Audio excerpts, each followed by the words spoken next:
boa noite, gente. Boa noite.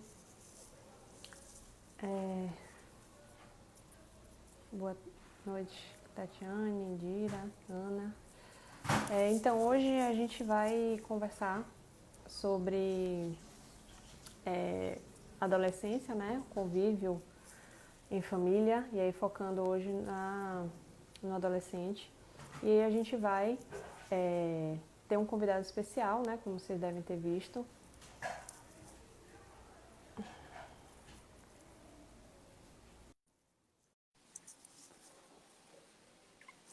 E aí Flávio vai entrar aqui com a gente para a gente começar a conversar sobre isso.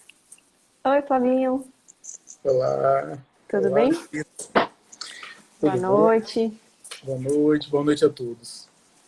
Bom, eu vou primeiro, a gente vai fazer, a gente faz normalmente, Flávio, uma leitura de um livro, né, para a gente começar a se harmonizar. Então eu vou ler aqui uma mensagem que eu abri agora, chamada Solidarizai-vos. Então, campanhas, protestos, passeatas, movimentos. Reivindicações ruidosas, sem profundidade, companheiros exaltados em manifestações de histerismo, exigindo assistência, consideração. Muitos, inúmeros se perdem nessas expressões, muitas vezes vazias. Falta-lhes o essencial, falta-lhes sentimento, o verdadeiro sentimento, móvel real de toda atitude solidária. Solidarizai-vos com o irmão no leito do hospital, mergulhado na desesperança, respirando seus pensamentos depressivos. Solidarizai-vos com o companheiro que vagueia pela praça, numa penúria extrema, sem forças até mesmo para externar sua fome. Solidarizai-vos com o réu confesso de suas iniquidades e que transita no mundo preso à cadeia de seus sentimentos infelizes. Solidarizai-vos com o próximo que no chão da travessa fria e úmida faz a sua cama coberto de andrajos, cheio de fome. Solidarizai-vos com a criança maltrapilha, já vivenciando na curta existência a ausência do amor maternal, abandonada aos cuidados de estranhos. Solidarizai-vos com o companheiro que, cercado de conforto, mas carregando o coração vazio e a mente repleta de sofridos pensamentos, acredita que encontrará a paz exterminando em si mesmo a vida tão infeliz.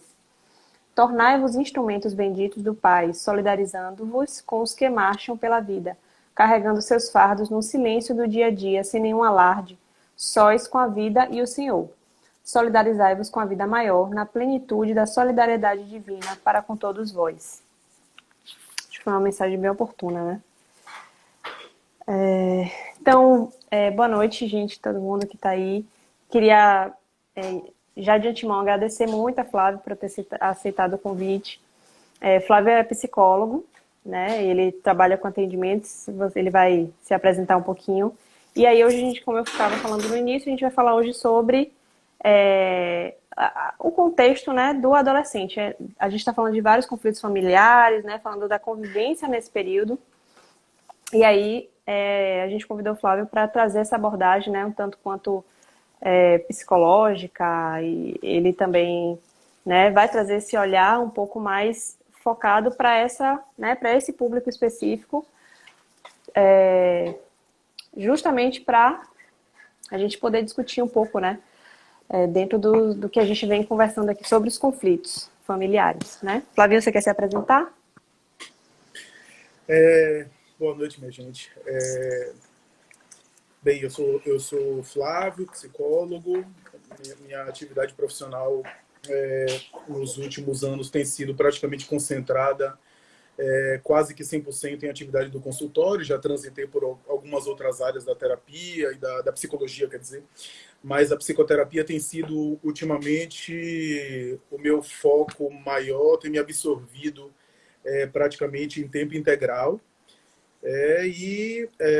Gostaria de dizer que é um tema riquíssimo, um tema que eu fiquei pensando muito os últimos dias, especialmente de ontem para hoje. Na véspera, fiquei pensando por que caminho percorrer, porque se a gente fizer umas 10 lives aqui, Liz, cada uma delas vai ter, de alguma sorte, algum caminho a percorrer, né? E caminho distinto, porque é um tema que tem muitos braços, é um tema que a gente pode percorrer por muitos caminhos, tem muitos enfoques.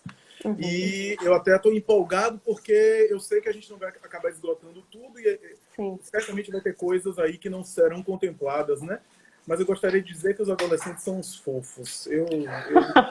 Eu sou, eu sou fã, eu lembro de alguns passaram pela minha clínica, alguns que eu atendi, eu tenho alguns pacientes que eu atendi na adolescência e peguei com 12, 13 anos, agora são homens e mulheres de 20, 20 e pouco, alguns já começando aí a adentrar pelo casamento, pela atividade profissional, no início da vida adulta. Então, quando a gente conversa com esses pacientes que têm uma história muito antiga, a gente fica lembrando sobre tudo aquilo que a gente percorreu juntos, que eu pude acompanhar, né?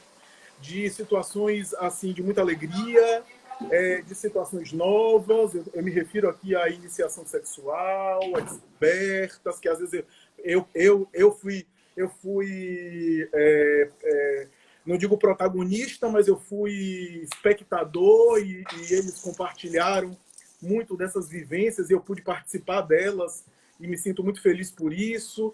Até situações assim de conflito com pais, de atrito familiar que é natural, de uso de drogas em alguma medida, alguns casos de automutilação que me passam aqui pela cabeça, né, que é muito comum na vida juvenil, na adolescência, né, sintomas de depressão, no caso das meninas em especial, anorexia e bulimia, transtorno alimentar de uma maneira geral, que acomete muito o adolescente.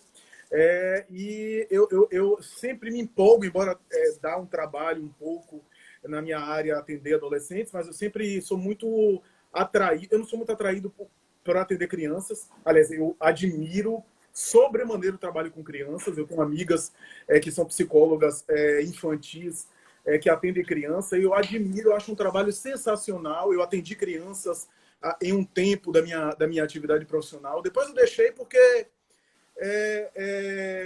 não porque eu não acredite na psicoterapia infantil, muito pelo contrário, eu acho um trabalho lindíssimo, mas às vezes eu acabava me chocando com os pais, né? Eu acabava, às vezes o que eu achava que era interessante trabalhar com a criança, os pais achavam outra coisa e às vezes ficava aí um atrito de conflitos, mas na adolescência eu sou fascinado.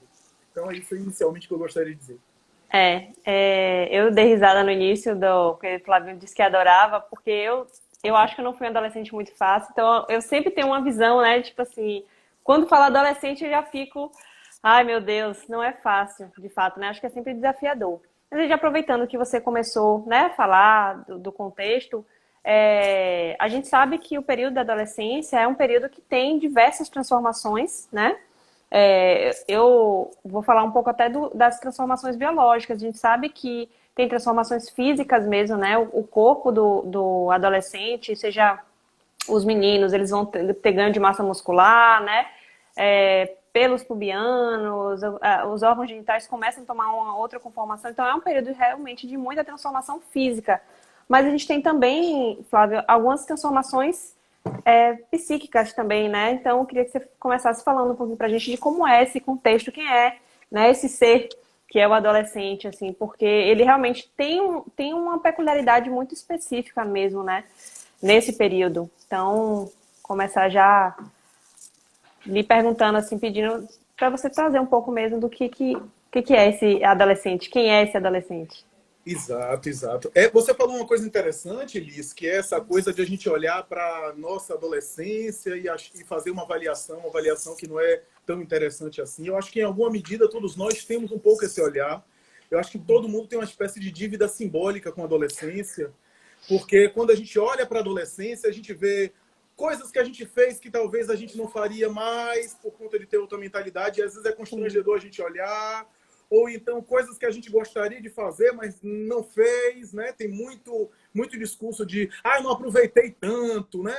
Sempre tem um não aproveitei tanto, e nunca vai ser um aproveitar tanto mesmo, suficiente. Sempre é uma espécie de dívida simbólica com a adolescência, e é por isso que é um tema difícil de tratar, porque quando a gente olha para o adolescente, me parece que remete a esses conteúdos da nossa adolescência, onde a gente, em alguns momentos, passou vergonha, em alguns momentos a gente, sei lá, teve uma postura meio ridícula, pelo menos para o nosso olhar de adulto, e aí não é fácil olhar para isso. E aí, quando a gente olha agora como adultos, a gente fica um pouco meio imobilizado. E é por isso que às vezes a gente implica com o adolescente, a gente não sabe lidar direito com o adolescente, eu acho que tem a ver com essa realidade. Mas, assim, os marcadores biológicos, a gente poderia aqui detalhar para e passo, mas, assim, de maneira bem resumida, eu diria que o marcador biológico, condensando aqui uma fala só, é a puberdade. A puberdade é um fenômeno universal, um fenômeno atemporal, né? Não tem história no sentido de período histórico, nem de período social, né? A adolescência, sim, é um conceito, e quando a gente conceitua alguma coisa, a gente nomeia, a gente passa a lidar com aquilo de maneira diferente. Do ponto de vista histórico, o conceito da adolescência é algo recente, é algo que não tem muito tempo, né? Ao longo dos tempos, o adolescente não era tratado como adolescente, né? Era tratado como adulto, como a criança. O conceito da infância também é um conceito relativamente recente. Então, adolescência e infância é algo que, na verdade, é um conceito sócio-histórico construído, né? Que, de alguma forma, tenta lidar de uma forma específica com essa fase da puberdade. Puberdade, sim, que é um marcador biológico que acontece com todos, e aí cada autor, cada cultura vai definir a adolescência naquele período de tempo, né? De 14 aos 21, ou de 12, 13, 12 no máximo, né? Antes de 12, aí é final da infância, até os 21 aí, como adolescência, a grosso modo. Mas a verdade é que a adolescência, portanto, é algo que no passado não existia, é algo que a gente nomeou, portanto, é uma abstração, é algo concreto. O concreto é a puberdade e as mudanças da puberdade. E o efeito dessas mudanças hormonais, né, a libido, o hormônio de libido escorrendo pelo ouvido, essa sexualidade transbordando. E quando eu falo sexualidade aqui, não apenas o desejo erótico, mas a sexualidade no sentido mais amplo da palavra, né? Com todas as manifestações, porque o apaixonamento, a idealização, a romantização das coisas também é um aspecto da sexualidade, né? Faz parte desse bloco da sexualidade. E a adolescência, do ponto de vista psicológico, Liz, tem a ver com aquilo que os psicanalistas, especialmente os lacanianos, e também alguns antropólogos chamam de um não lugar, né? É um lugar que não é lugar. O não lugar é um conceito que tem a ver com uma experiência de transição onde não há identidade fixa, né? Os antropólogos usam a expressão não lugar para, por exemplo, shopping center, onde há multidão, mas não há o reconhecimento das individualidades, né? Por exemplo, né? A gente pode usar a expressão não lugar como um fenômeno de transição para o adolescente, né? No sentido de que é um local temporário, né? Portanto, é um não lugar, ou seja, uma experiência transitória que é a porta de entrada para a vida adulta. E nesse sentido, se é porta de entrada para a vida adulta, é uma série de transformações de corpo e de mente, que a gente poderia detalhar aqui, uma interferindo na outra, que faz com que os adolescentes, em alguns momentos, estejam um pouco mais desorganizados. Os garotos, me parece que são mais nesse sentido, um pouco atabalhoados, né? Um pouco assim, se conformando em relação ao corpo, tentando, de alguma forma, se afirmar no corpo que se desenvolve, mas não é mais um corpo de bebê, né? E aí aqueles meninos que têm aquelas cuecas que vão para cima da cintura e, ao mesmo tempo, a calça que vai abaixo das nádegas, que é uma forma de eu mostro, mas eu não mostro, né? Ou eu mostro aquilo que eu escondo, né? Que é essa ambivalência, essa ambiguidade da adolescência. As meninas normalmente têm na adolescência aquela coisa da descoberta do desejo sexual e, sobretudo, da capacidade de provocar desejo no outro, né? De seduzir, né? Que é muito comum na fase da adolescência, né? Então, mas a adolescência também é marcada por um luto, né? Um luto da infância, né? Na adolescência a gente tem aí o sujeito vivendo uma perda, a perda da infância, um luto da infância, e isso pode ser mais ou menos consciente, normalmente é mais inconsciente, porque a adolescência é uma fase de tanta descoberta que o indivíduo não vive esse luto de uma maneira assim melancólica. Mas há uma perda, a perda da infância, e aí que está uma característica interessante da adolescência, que ora ele é tratado como um adulto, que ainda não é, e ora ele é tratado como uma criança, que também não é. Então, ora se exige dele uma postura de adulto, ou ele próprio se exige e quer ser assim reconhecido, ora se exige dele uma postura de criança e que ele não quer se assemelhar àquilo, mas às vezes ele pede para voltar aí, ou para ser tratado como tal, né? Então, é uma fase de transição onde ele não está em lugar nenhum, ele não está nem na vida adulta e não está na infância. E isso demarca também algumas tensões, algum nível de sofrimento né? A depender da adolescência. Isso é característico. Você quer me interromper? Não, eu só queria fazer um comentário, porque você falou aí sobre a idade, né? Como realmente esse período da adolescência tem muitos autores diferentes que falam de períodos diferentes. A Organização Mundial de Saúde considera a adolescência começando a partir dos 10 anos e vai até os 19 anos. Mas tem estudo de neurociência mostrando que o desenvolvimento, né, da matriz aqui cerebral, ela continua ocorrendo até em torno de 22, 23 anos. Então, esse período que você falou de transição, ele realmente é muito... A linha é muito tênue, né, entre a infância e a adolescência. E eu estava lendo também que esse luto aí que você comentou, ele é muito presente mesmo, né? Inclusive, é um dos fatores que estão envolvido na gênese, por exemplo, de um transtorno como depressão. Né? Muitas vezes o adolescente ele viveu uma infância super protegido, né? Muito característico, nada de ruim em relação a isso, mas quando ele vai para o mundo, ele se torna adolescente, ele se choca, né, com aquela nova realidade. E às vezes esse choque ele pode ser tão forte que gera algum distúrbio, né, no próprio adolescente. Exato, exato. Veja, Liz, que a grande maioria dos transtornos mentais importantes, e aqui eu estou englobando tanto os transtornos mentais mais severos, como a esquizofrenia e as psicoses, como as alterações emocionais, depressão, ansiedade, normalmente os primeiros sintomas aparecem na adolescência, né? Você vê, por exemplo, a história de vida de um esquizofrênico, por exemplo, quase sempre os primeiros sintomas apareceram na adolescência ou no início da vida adulta, né? Que também para alguns conceitos, a adolescência ainda, né? O início da vida adulta. Depressão também, quando a gente vê aquelas depressões crônicas, quase sempre os primeiros sinais deram na adolescência. Quer ver outra coisa?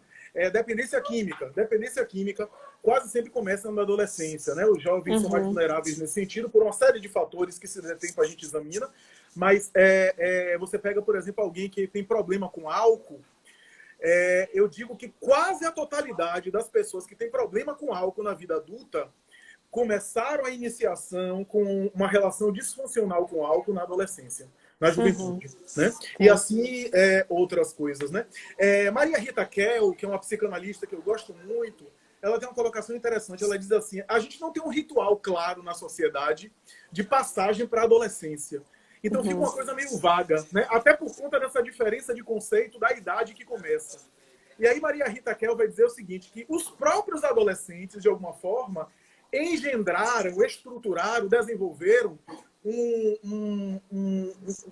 alguns rituais, né? E o ritual por excelência de passagem para a vida adolescente é, por exemplo, aquelas célebres reuniões de jovem onde eles fumam baseado juntos, né? Que aí eles dizem para eles mesmos e para os outros: eu não sou mais criança. Olha só. Sim, e a gente não tem ainda um ritual claro de passagem, aí fica esse ritual, né? É bem interessante isso. E aí você até trouxe essa questão do álcool, né? E é muito contraditório demais se a gente pensar como o álcool ele é proibido para os menores, né, de 18 anos, justamente entendendo toda essa vulnerabilidade, né? Esse processo de transição que o adolescente está. Mas justamente o que você falou, é o período que eles são iniciados e que tem, sim, né, o consumo elevado mesmo de álcool, né, iniciação com cigarro também, tabaco e outras drogas já ilícitas aqui, enfim. E aí eu fiquei me perguntando, Flávio, será que essa seria uma das fugas, uma das rotas de fuga para esse choque, né, do período da transição mesmo, da infância para a adolescência? Seria uma forma do jovem buscar, né, essa fuga mesmo, assim, como forma de saciar esse vazio ou, né, de lidar com esse processo de transição. O que você acha? Exato. É uma possibilidade de fuga para lidar com isso, ou pelo menos para compensar a tensão, a desestabilização. Veja, por exemplo, a respeito da sexualidade. O jovem, por exemplo, muitas vezes é exigido posturas na sedução ou no ritual de acasalamento com parceiros e parceiras, que às vezes ele não se sente com coragem. E aí, para compensar a timidez, ele bebe, ou ele usa as chamadas balas, né, que são, na verdade, os êxtases para dar euforia, né? ou em alguns momentos para acalmar a maconha, que tranquiliza, o álcool, que dá euforia, mas também tranquiliza, e assim por diante, né? O LSD é mais alucinógeno, que também são usadas em alguns momentos, mas é mais essas substâncias para dar coragem para o ato sexual ou para o envolvimento amoroso, por conta de, às vezes, falta de diálogo, às vezes falta de compreensão. É uma fase por excelência, por natureza, de desestabilização, porque, você veja, na infância, a gente tem ali a formação do laço familiar, né? E da estruturação ali do triângulo, no caso das famílias chamadas tradicionais, os modelos, né? Mas não apenas essas, né? Qualquer modelo de família, né? Que são os vínculos com as figuras parentais, esses laços, né? O laço familiar é muito forte na criança, ele vai estruturando, até que a criança começa a se diferenciar, né? É aquela fase da segunda infância da criança dizer não, que é uma forma de... a psicanálise chama isso de função paterna, né? Que não é necessariamente a função paterna, não é necessariamente exercida pelo pai, pode ser exercida por outra pessoa, né? É provável que quando Freud estruturou isso, no século XIX, eram os pais, porque era a estrutura da época, né? Mas pode ser exercida pela própria mãe, inclusive, que é a ideia de operar a castração, né? Que a castração é um conceito também de psicanálise. O nome é feio, castração, que na verdade é uma fantasia sexual infantil, né? De ser castrado, mas que na verdade ficou esse nome na psicanálise, mas que alude um pouco à ideia de que eu não posso tudo. E aí essa função, a função materna, que é para estruturar a noção de eu, né? E de ele ser alimentado, ele receber investimento afetivo e de prazer, né? O símbolo é a amamentação, que tem a ver com tanto alimento de comida como alimento afetivo. E, ao mesmo tempo, a ideia de que a função paterna é como se fosse assim, operar ou desgrudar o bebê da mãe, né? Que pode ser feito pela própria mãe. Essa ideia de que o bebê é ele e a mãe e o mundo é outra coisa, né? Esse processo que é muito complicado, eu estou falando de maneira simples para não tomar muito tempo, mas é muito complicado na psicanálise, mas basicamente na criança há um laço familiar que vai se formando ali e chega na segunda infância, a criança começa a tentar se diferenciar, dizer não, se afirmar, mas na adolescência não é laço familiar, é laço social. É como se não fosse suficiente, se for o caso de mãe e pai, aquele triângulo, como diz Freud, o triângulo edípico, e ele precisasse agora estabelecer laços de outra ordem que é importante. Por exemplo, se o menino na adolescência brinca de bater e de brigar com outro menino, ele está testando limites que não vai ser a mesma coisa com os pais. Se ele brincar de bater com os pais vão pegar devagar com ele. Com o igual, ele tá se socializando e está treinando com o igual, né? Com o companheiro. É uma relação mais horizontal, menos vertical. E esse laço social impele ele para quê? E se identificar com tribos. Por quê? Porque agora é assim, eu quero me diferenciar de vocês, família de origem. Eu quero ser diferente. E eu quero testar os limites com o grupo social. E para isso, tanto é que Caligares, Contado Caligares, que é um psicanalista que eu gosto muito, ele costuma dizer que o cogito ergo sum de Descartes, né? Penso, logo existo. Na adolescência é desobedeço, logo existo. Né? Seja, achei ótimo. Eu preciso transgredir, no bom sentido da palavra, né? Não precisa cometer um crime, mas no sentido de eu preciso, para me diferenciar, me afirmar. Né? E essa afirmação, se os pais souberem lidar com ela, é perfeitamente natural, como a gente fez também na adolescência. Eu preciso me desgrudar um pouco de vocês para me afirmar como diferente.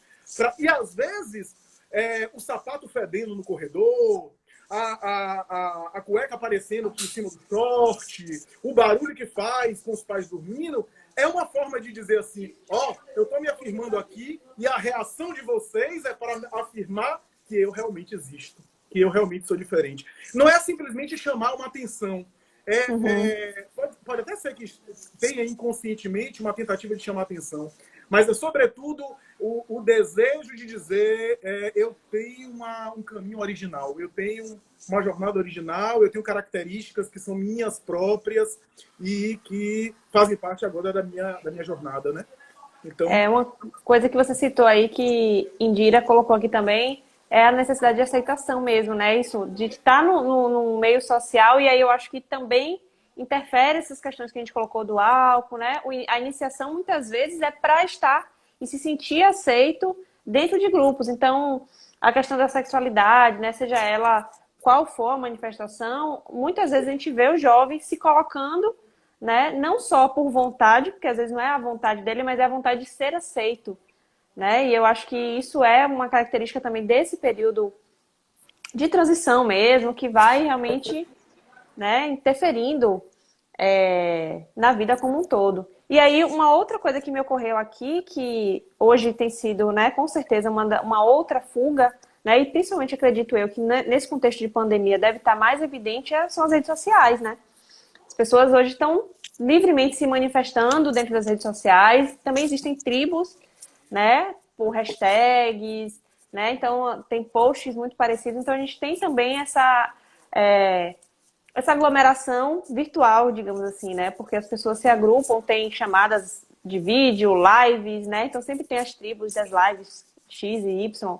Então, é bem interessante também observar que, mesmo nesse contexto, a gente também, né, mantém como é que seria, né? Assim, como é que seria o adolescente dentro, né, no confinamento, né? O que você pensa sobre esse momento, assim, como é que seria para ele? Eu atualmente não estou convivendo com nenhum adolescente, não tenho nem a menor ideia de como é que isso, né, pode estar interferindo, mas eu imagino que seja difícil, porque se é um momento que a gente sai, vai para o social e vai se reafirmar, como é que está sendo ter que ficar em casa, né?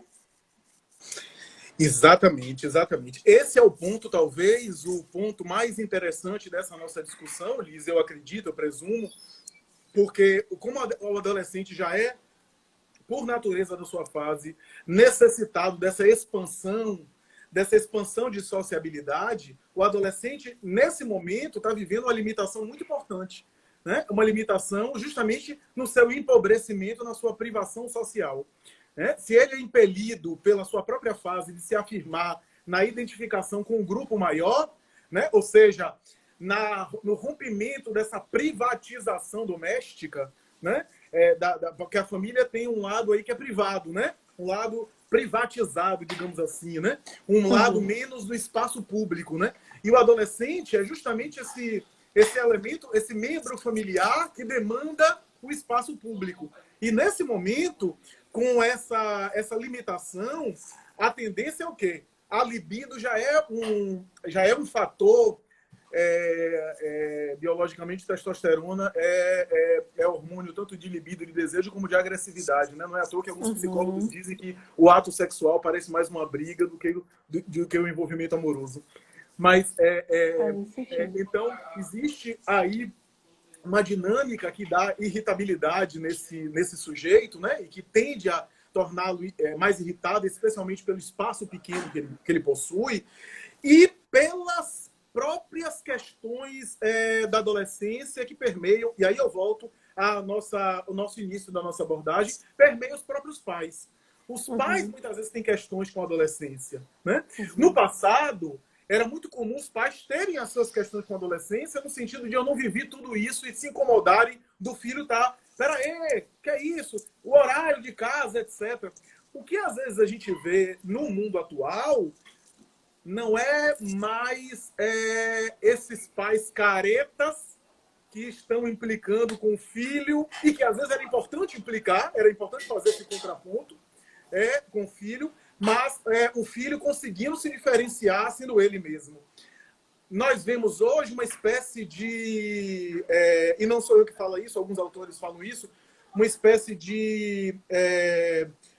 quase como se fosse uma inveja da adolescência. Então, assim, em vez de eu me implicar no sentido de, poxa, etc., e estabelecer aquele contraponto, aquela dialética, eu quero ser igual a você. Só que como é que o adolescente se distingue se os pais querem ser iguais e querem voltar à adolescência? Veja, Alice, que assim, o marketing, a estética, o consumo de maneira geral é todo voltado para uma estética adolescente. Por que a propaganda e o marketing conseguiu entender isso? Não porque os adolescentes têm um poder econômico, porque não tem, mas porque esse ideal captura os pais. Qual é o ideal da vida adulta? Ter férias, ter um tempo, trabalho tanto, ter tempo para recrear, para prazer, para alguém me bancar, que a adolescência também é um período onde alguém tem que bancar isso, né? Financeiramente falando. Sim. Então, é uma situação que, às vezes, o adolescente acaba se vendo no espelho nas famílias atuais, né, por conta disso. E é importante dizer que, assim, na quarentena, que é a proposta que você colocou, na quarentena a gente tem aqui um desafio, que é o seguinte, o desafio da convivência de estabelecer o que é negociável e do que não é negociável. Porque na infância a gente tem um modelo mais vertical, né? Eu imponho mais, eu conduzo mais, eu induzo mais. No adolescente, no jovem, né? Eu começo a tentar recuar um pouco para dar espaço para ele, né? E aí eu tenho que começar a implicar com aquilo que não é negociável. E aquilo que é negociável, eu tenho que fazer pequenas renúncias também. Se ele está ouvindo o som alto dele no quarto, está me incomodando, mas assim, eu preciso ter um senso. Não vou pedir para desligar o som, talvez abaixe um pouquinho, se for o caso. Eu preciso fazer... voltando à expressão da castração da psicanálise. Quando a psicanálise fala da castração, que é um termo, repito, é um termo feio, né? Mas o sentido não é esse. A psicanálise diz o seguinte, que os pais, os filhos abandonados, são os filhos a quem se cede, a quem se dá tudo. Esses são os filhos abandonados. Os filhos que a gente coloca limite, que a gente impõe limite, por incrível que pareça, o adolescente gosta, apesar de brigar, mas o adolescente gosta. Claro que esse limite não pode ser o limite das Forças Armadas. Tem que ser o limite saudável. Mas quando eu dou o limite, eu estou dizendo, eu estou prestando atenção em você. Eu me importo com você. Perfeito. Eu estou transmitindo uma mensagem de amor com isso. Agora, esse limite tem que ser um limite que não é o mesmo limite que a gente dá a uma criança. É o limite que é assim... há um texto muito bonito de uma psicanalista que eu estou tentando lembrar o nome dela, que ela diz o seguinte, quando os pais... eu vou usar os termos da psicanálise, tá, Alice? Mas aí eu explico se houver dúvida. Quando os pais renunciam ao próprio gozo, isso é, renunciam, fazendo pequenas renúncias no limite com os filhos, eles estão ensinando aos filhos que eles não podem tudo. E, portanto, eles, os filhos, também não podem tudo. Note que pais muito totalitários, muito invasivos, a lógica de se pensar não, se é muito invasivo, controlou demais, o filho vai se tornar bastante obediente. É o contrário. Um pai muito totalitário, muito invasivo, pode ser que até anule a autoestima do menino e o menino fique apático com ele. Mas o pai está ensinando, eu posso tudo com você. Ele está transmitindo uma mensagem que o menino quase sempre reproduz, mesmo que de uma maneira sutil, para não ser descoberto, reproduz uma postura totalitária lá na frente. Então, o limite de eu renuncio a algumas coisas para conviver com você, porque você é adolescente, mas também você não pode tudo, é um limite bastante razoável, porque eu estou ensinando pelo exemplo. Esse é o parâmetro da autoridade materna e paterna, né? Eu estou renunciando, você está vendo que eu estou renunciando a algumas coisas, né? Mas espera aí, você também não pode tudo aí. Você vai até aqui, porque eu também vou até aqui, né? Então, Nossa, fantástico. É muito bacana, né? É bem interessante. Isso me lembrou aquela frase do Paulo Freire, né, educador, que quando a educação não é libertadora, o oprimido vira opressor. Então, é bem isso mesmo, né, que você falou, realmente se mostra com um exemplo. Acho que é um exemplo muito claro de como a gente educa com um exemplo, né? Fantástico. E aí, enfim, né? Falando desse contexto assim, de pandemia e tal, você tocou num ponto que me lembrou essa questão dos limites, né? Até onde a gente vai, o som alto e tal. E aí, a gente já falou aqui em outro momento, falando até um pouco mais focado na infância, da importância de ter uma espiritualidade, de se cultivar uma religiosidade, né? Dos pais trazerem isso para a criança. E para o jovem, como é que seria isso? Assim? Como é que lida? Porque, como você falou, né? Vai chegar nesse momento, ele está querendo se impor, mostrar, e às vezes o transgredir faz parte da vivência dele. E aí ele não quer mais saber de religião, coisa nenhuma, não quer ir mais para qualquer lugar que a mãe esteja levando. E aí, como é que se lida com isso, né? Às vezes a gente está vendo que a pessoa está em sofrimento, o pai, né? Isso deve trazer um sofrimento muito grande. E não pode ou não deve impor, né? Assim, a gente entende que na adolescência já é outro raciocínio. A gente falou muito da infância, que valeria a pena impor muitas vezes, né? Porque é um bem, é um plantio de uma semente. Mas na adolescência, essa sementinha já deve estar se formando, né? E aí é mais difícil a gente impor alguma coisa. É como você falou dessa questão dos limites, né? Como é que a gente poderia abordar isso para o adolescente? Exato. É também uma espiritualidade negociada, né? É uma Sim, negociada. Tudo depende, claro, de cada jovem, de cada adolescente. Tem uns que aderem, né? Que já tem adesão, tem outros que são mais resistentes, né? Por serem adolescentes, não tem autonomia absoluta, é claro. Então a gente pode estabelecer algumas regras, sei lá. Aí fazendo uma abordagem mais espírita, né? No caso do Evangelho no Lar, por exemplo, não, você participa do Evangelho no Lar. Agora, não vai exigir, se o jovem é resistente, estudar um livro espírita, se for o caso, né? Ela, a mãe ou o pai leem, estudam o Evangelho no Lar, um momento ali de discussão, de conversa, de diálogo, para inclusive o jovem conhecer a proposta espiritualista dos pais, especialmente se não conheceu na infância, o ideal seria trabalhar desde a infância. sim. Então ali a gente pode estabelecer algumas regras de maneira mais assim contundentes, mas ao mesmo tempo não ser rígido demais, né? Entender que é uma outra fase, é uma fase, portanto, aí da preparação para a vida adulta, né? Que ele precisa conhecer. Então, assim, você está morando com a gente, tudo bem, você é adolescente, você tem autonomia, mas também você está sob um amparo financeiro nosso, você ainda é menor de idade, então nós somos responsáveis por você, e por sermos responsáveis por você, nós temos também o entendimento aí de enviar e encaminhar você aquilo que a gente conhece em termos espirituais. E você faz a escolha. Mas que a coisa seja mais flexível, né? Que isso não se torne um campeonato de discussão, etc. E, sobretudo, uma rigidez muito grande, uma imposição, né? De ter que agora estudar profundamente, etc. Não. E eu acho que essa espiritualidade negociada, Liz, pode ser trabalhada não apenas em momentos específicos do enquadre familiar de oração e de prática religiosa, mas também no diálogo, e aí toca num assunto de espiritualidade, e aí a mãe passa aí a sua visão, compartilha, ouvir é importante. O adolescente tende a querer dar sentido, muito mais do que a criança, né? Ajudá-los a dar sentido às coisas, né? É muito importante. Uma outra coisa, assim, e tem a ver com o confinamento, com a quarentena. O adolescente, ele é questionador por excelência. Winnicott, psicanalista e pediatra britânico, né? Um dos discípulos de Freud, tem uma colocação importante sobre a adolescência, sobre esse jeito criativo do adolescente, que tem a ver com a libido. A libido tem a ver com a criatividade, com a arte. E com revolução também. Os jovens fizeram grandes revoluções, não apenas revoluções armadas, mas revolução de costumes, revoluções musicais e artísticas, algumas maravilhosas. E a gente tem que aproveitar isso. Mas, assim, também há uma tendência por conta dessa necessidade de afirmação, de questionar e de criticar tudo, né? Uhum. E é fácil também eu criticar o mundo, achar que o mundo todo não presta, quando eu não trabalho, quando eu não tenho responsabilidade. Então, na quarentena, é ótimo para a gente encontrar um caminho, não de fazer o filho adolescente escravo, não é isso, mas de encontrar um caminho de ele ver algum sentido de estar colaborando e se sentir engajado com, né?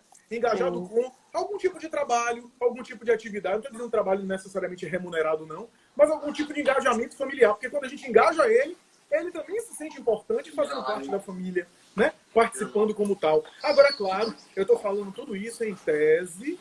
Isso tem que ser aplicado para cada jovem. Cada jovem é um terreno fértil importante para ser trabalhado. É importante dizer que a adolescência é chamada o parto social, né? E Samitiba, que gosta dessa ideia, né? O parto social, que é a ideia de ser parido para o mundo social, né? Que tem uma série de conflitos, né? Tem uma série de coisas aí a serem trabalhadas, né? E só para pincelar aqui do ponto de vista espírita e passar para você, quando a gente lê a obra espírita, né, faz uma espécie de revisão na obra espírita especialmente, a gente vê que quase não foi abordada a questão da adolescência, né? Existe um Sim. item no livro dos Espíritos, uma 385, que é um item inclusive longo, que Kardec faz um comentário longo, né, que é uma espécie de aula de desenvolvimento humano, né?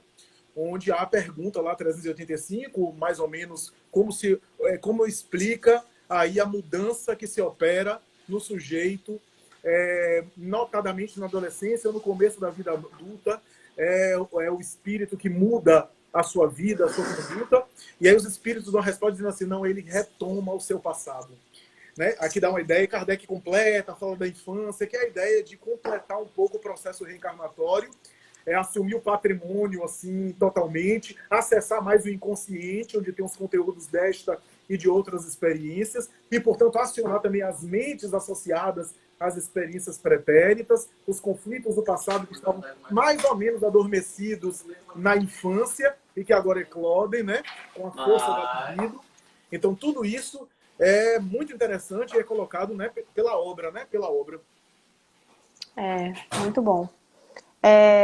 Gente, Flávio é uma pessoa que sabe tanto. A gente fica até... Vai deixando. Pode ir falando, Flavinho. Uma coisa, um dado que eu achei interessante, assim, trazendo até um tema um pouco mais denso, que a gente... eu cheguei a comentar com você, né, desse ponto do suicídio entre os jovens, que foi algo que cresceu. Você chegou a mencionar aí a automutilação, né?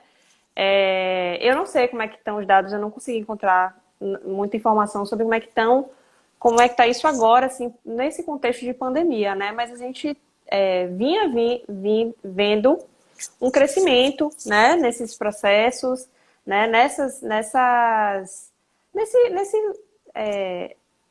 situação específica de suicídio, né, como isso estava sendo muito forte nesse período, né, e aí uma coisa que você, enquanto estava falando aí, falando da questão dos limites, né, de colocar, uma coisa que eu tenho visto que falta muito, né, é diálogo, né, dentro de casa. Então, como esse contexto que a gente está vendo super difícil, né, esse processo de automutilação dos jovens que muitas vezes culmina no suicídio, às vezes falta só o diálogo, falta os pais, como você falou, está ali para o filho, né, às vezes ele dá muita coisa material, mas não está ali para ouvir o que ele tem a dizer, né, não se coloca ali do lado para como pai, mas também numa parceria no sentido de eu tô aqui para você, né? Então a gente tem visto realmente, a gente comentou e disse em outras lives também essa questão, né, das relações, né, familiares que realmente estão um pouco, não é bem o termo que eu queria usar, mas é como se fossem esvaziadas, né, de convivência, né? Essa convivência mesmo, esse dia a dia, ela deixou um pouco de existir. Isso também com a contribuição da tecnologia, né, que tem crescido cada vez mais, mas como esse contexto, né, está também contribuindo para esse cenário aí que a gente tem visto na adolescência, né? É verdade. Essa dificuldade por conta da fase desestabilizadora, né, pelo menos em grande parte dos filhos, e aí os pais, às vezes, sem condição ou sem conseguirem um caminho de um diálogo, e quando eu falo diálogo aqui, não é necessariamente impor as ideias, mas conseguir, por exemplo, quando eu falo em diálogo, eu falo assim, quando eu consigo dialogar com você, é quando eu consigo ser ouvido por você. Né? E para eu conseguir ser ouvido por você, eu também preciso ouvir você. Né? E eu acho que a gente acaba perdendo a nossa relação com os adolescentes, né? Comprometendo a relação com os adolescentes, porque hoje a gente implica demais naquilo que não é implicável. Ele vai ser, sei lá, desarrumado mesmo, ele vai deixar o copo lá em cima da mesa, ele vai demorar mais no banheiro, vai ter momentos de irritabilidade. O que é que eu posso flexibilizar disso, né? E só realmente atuar naquilo que é importante. Isso vai criando um laço, porque se eu implicar demais, eu passo uma mensagem de que eu não aceito você. Né? E quando alguém não me aceita, eu me fecho para essa pessoa e acabo comprometendo o diálogo. Né? E para isso eu preciso também buscar. Né? Não achar que o adolescente vai apenas me buscar. Eu preciso também buscar, né? Conversar, comentar, perguntar o que é que ele acha das coisas. Né? E ter a coragem e a saúde mental de conseguir ouvir o que ele quer dizer. Né? Se ele vai dizer, sei lá, alguma coisa lá de sexualidade, ter a coragem de ouvir. Né? Sem rebater, sem contestar, sem dizer, menino, isso é feio, etc. Porque aí você acaba erguendo uma barreira e aí ele nunca mais fala. Né? E como ele tem a necessidade de se firmar, muitas vezes ele vai buscar. Por isso que a droga, na juventude, é uma opção muitas vezes sedutora nesse sentido, né? Embora destrutiva, muito sedutora, né? porque ele tem o lado social de se sentir inserido nos grupos e, ao mesmo tempo, a sensação do alívio das tensões, né? Porque é uma construção de uma autoimagem que ele ainda não tem certeza. Por isso que os jovens ficam toda hora se olhando no espelho. Quer dizer, hoje em dia não precisa de espelho, é só o selfie. Mas ele precisa checar o tempo todo a imagem, a espinha, é o não sei o quê. O tempo todo essa necessidade, né, de se visualizar e nunca tá bom, nunca tá satisfeito, puxa o cabelo para cá, puxa o cabelo para lá e corta e não sei o quê. Isso o se firmar, né, o se firmar como sujeito, como identidade, né? E tentar encontrar, né, o sujeito que você vai se firmar. Então enfim, o jovem vai isso, perfeito, buscando. Uhum. Poxa, me fugiu aqui, eu ia fazer um comentário sobre isso que você estava falando.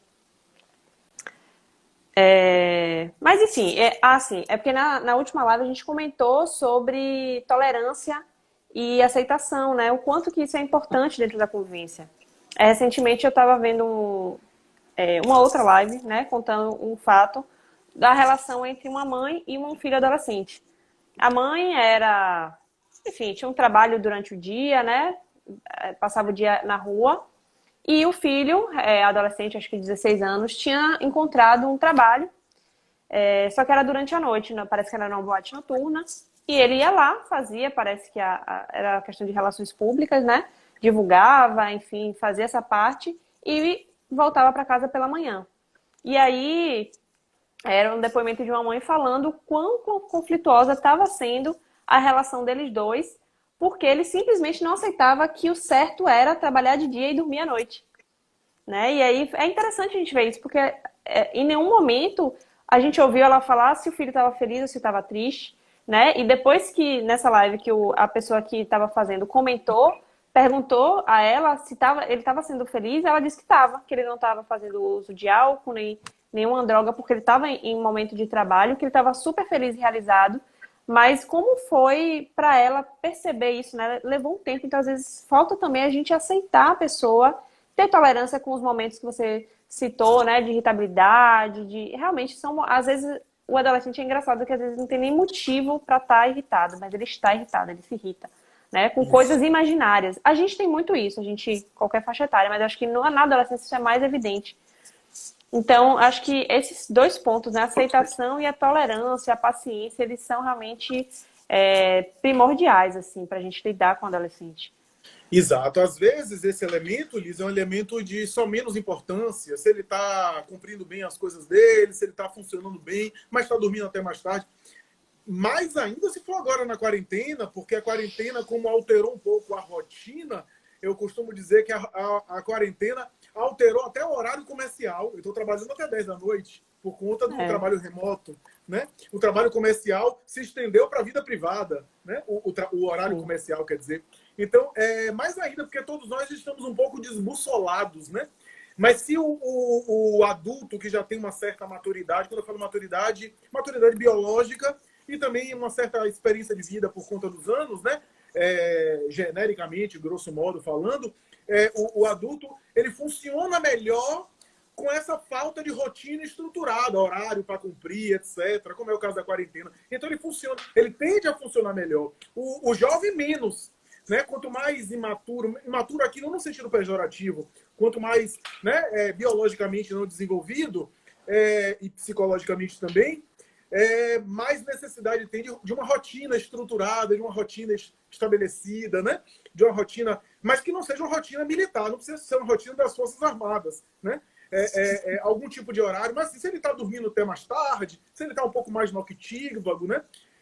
Eu digo isso, não sacrifique a relação com seus filhos por conta de coisas pequenas, né? Exclua, porque assim, se você é pai ou mãe que simplesmente cede tudo, deixa tudo, que é uma espécie de abandono, é uma forma de abandono. Mas quando você chega junto, já chega para fazer aquele chilique, aquela explosão, e que não está certo, etc., você vai comprometer a relação com seu filho, com sua filha. Uma hora vai haver um recuo e a falta de conexão, a falta de comunicação, não vai haver mais diálogo, porque diálogo pressupõe duas pessoas, né? Então, essa emissão e recepção, né?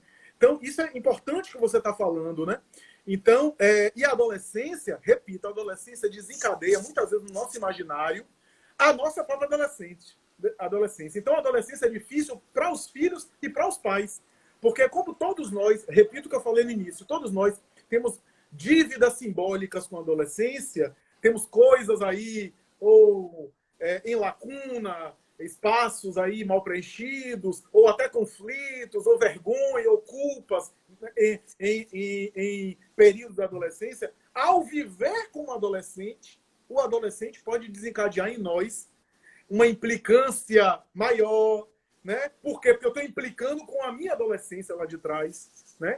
E aí os pais têm que tomar muito cuidado com isso, porque senão não vão deixar o filho passar pela adolescência se os pais não saírem da infância, né? Olha, isso é perfeito. Faz muito sentido isso. Flávio, eu queria agradecer muito a você. A gente já está indo para os 10 minutos finais. A gente normalmente faz uma meditação ao final, uma vibração, né? Porque a gente fala tanto aqui da importância dessa vibração, né? Pelo planeta, pelo país, que a gente está passando por um momento bem delicado. Então, a gente faz isso, mas aí eu vou deixar você fazer suas considerações finais, divulgar seus canais. Flávio é super estudioso, assim, né? Tanto na área da psicologia quanto na área do espiritismo.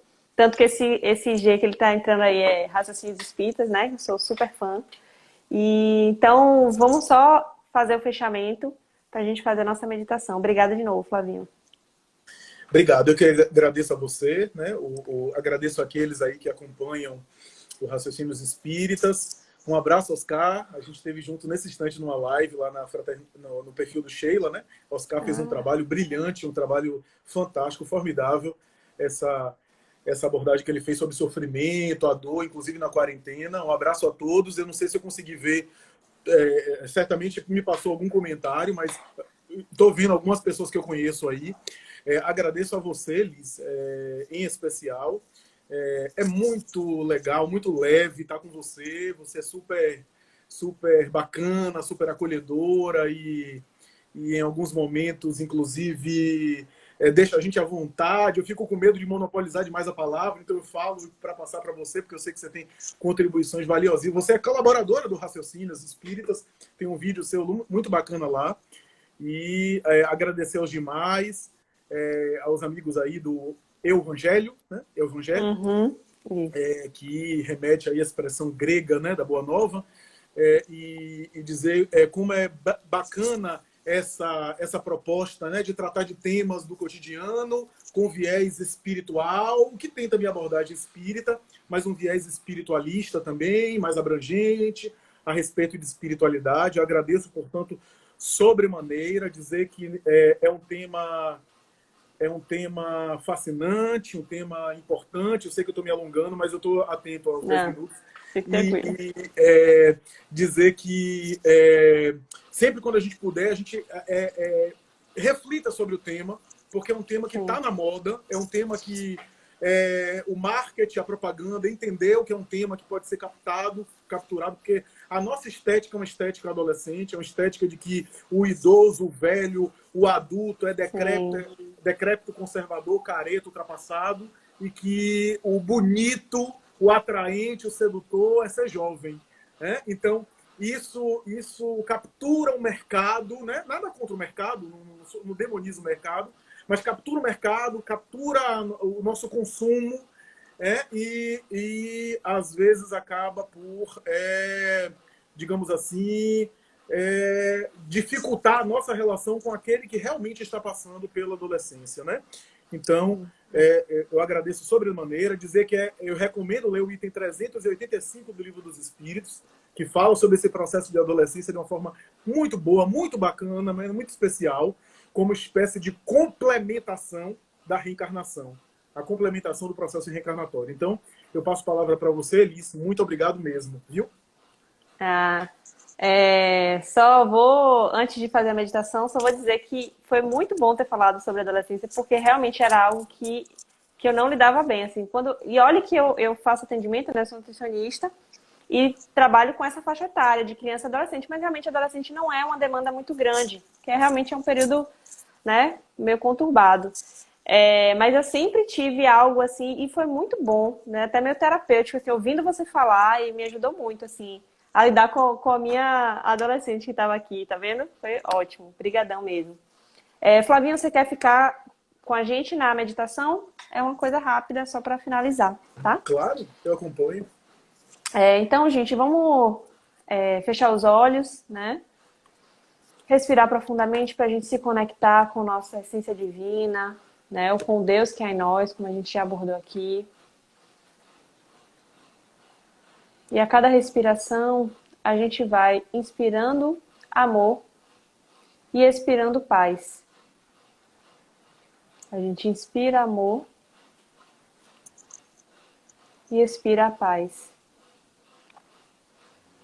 Inspiramos o amor e expiramos a paz. Esse ar que a gente expira leva a paz para todos os corações dos nossos vizinhos mais próximos. E a cada expiração, a gente envia mais energias de paz para as pessoas que estão no nosso bairro.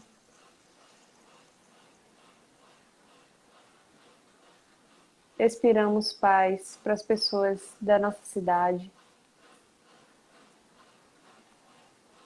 Todo o amor que é inato a todos os seres humanos está sendo inalado por nós.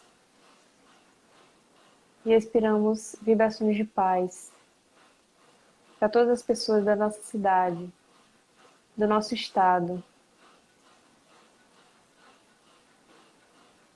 Inspiramos amor e expiramos paz, que atinge agora todos os políticos que cuidam do Brasil em todas as esferas, federal, municipal, estadual.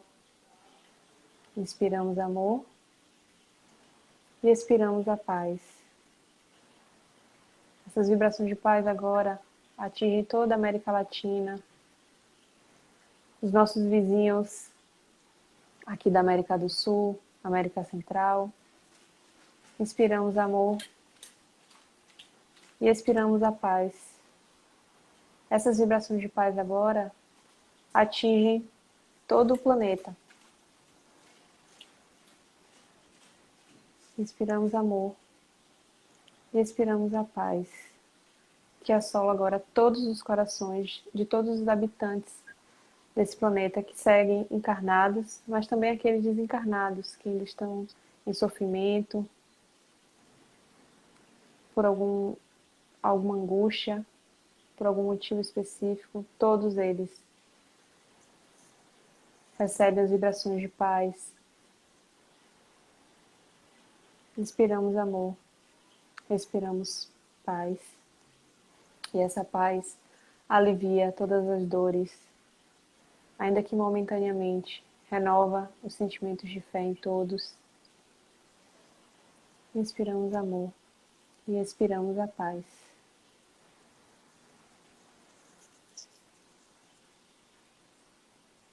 Obrigada a todos pela presença hoje. E que seja uma semana de muita paz para todos nós. Flávia, obrigada mais uma vez. Tchau, tchau, gente. Boa noite.